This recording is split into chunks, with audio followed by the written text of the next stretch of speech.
মাত্র 224 রানে all out হয়ে গেছে ভারত। ভারত বনাম ইংল্যান্ডের পঞ্চম টেস্টের প্রথম ইনিংসে ভারত মাত্র 224 রান করছে এবং তারা 10 উইকেট অলরেডি হারায় ফেলছে। এখন অবধি ইংল্যান্ড 16 ওভারে প্রায় 109 রান করে তারপর লাঞ্চে গেছে 1 উইকেটের বিনিময়ে। ভারতের পরাজয় প্রায় নিশ্চিতের কাছাকাছি। এই টেস্টে ভারত যদি ব্যাক করতে চায় তাহলে মহাকাব্যিক কোনো কিছু করতে হবে, যেমনটা তারা চতুর্থ টেস্ট ড্রয়ের মাধ্যমে করছিল, এমন কিছু একটা ঘটাইতে হবে। তো বারবার তো একই জিনিস ঘটবে না। ভারতের ব্যাটাররা কিন্তু খুবই বাজে ধরনের ব্যাটিং করছে, শুধুমাত্র একটা 50 কারণ নায়ারের একটা 50 বাদে আর কারো তেমন কোনো রান নাই। আর দ্বিতীয় সর্বোচ্চ রান হচ্ছে শাহী সুদর্শনের 38। আর ইংল্যান্ডের জ্যাক ক্রলি অলরেডি 50 করে ফেলছে, কত 40 বলের মতন খেলা।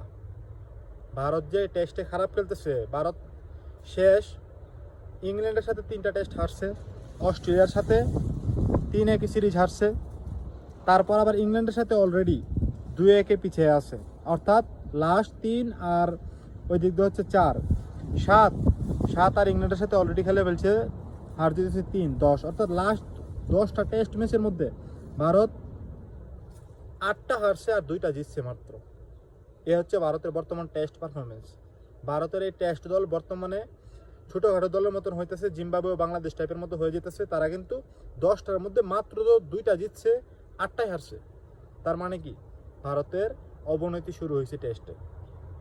ভারত এখন এই জায়গা থেকে কামব্যাক করতে পারবে কিনা তার কোনো নিশ্চয়তা নাই। যেই ভারত কিনা আগে যে কোনো দলের সাথে ডমিনেট করে জিততো, সেই ভারত বর্তমানে তারা ড্র নিয়ে আলাফালাফি করে, আনন্দ করে, উল্লাস করে। ভারতের অনেককে দেখলাম তারা তাদের মিডিয়াতে ড্রয়ে পুরা জয়ের মতো করে দেখাইতেছে, যেন ইংল্যান্ড ম্যাচটা হারছিল 4 নাম্বার যে টেস্টটা খেলছে। আসলে কিন্তু ইংল্যান্ড কিন্তু হারে নাই, ওই টেস্ট ম্যাচটা ড্র হয়েছে। অর্থাৎ দুই দলই ভালো খেলছে। ভারত প্রথম ইনিংসে দুর্দান্ত বাজে খেলার পরে দ্বিতীয় ইনিংসে গিয়ে আবার কামব্যাক করছে। এই ছিল অবস্থা। সুতরাং এ থেকেই বোঝা যায় ভারতের টেস্টের পারফরমেন্স বিগত 1 বছর ধরে বাংলাদেশ, শ্রীলঙ্কা, জিম্বাবুয়ে টাইপের হয়ে গেছে। শুধু হারে আর হারে। মাঝে মধ্যে আগে যেমন বাংলাদেশ ড্র করতে পারলে মনে করে যে জিতছে, জিম্বাবুয়ে ড্র করতে পারলে মনে করে জিতছে, এখন ভারতও ড্র করতে পারলে মনে করে দে না না আমরাই জিতছি। আসলে কিন্তু তেমন না। বর্তমানে তাদের ব্যাটিং অবস্থা খুবই বাজে। শুভমান গিল এই সিরিজে দুর্দান্ত ফর্মে আছে, 700-র উপরে রান করে ফেলছে অলরেডি।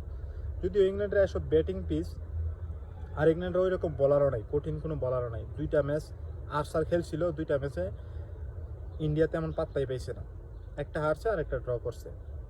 আর যেগুলোতে আর্চার খেলে নাই সেগুলোতে ভালো ভালো রান করে ফেলছে।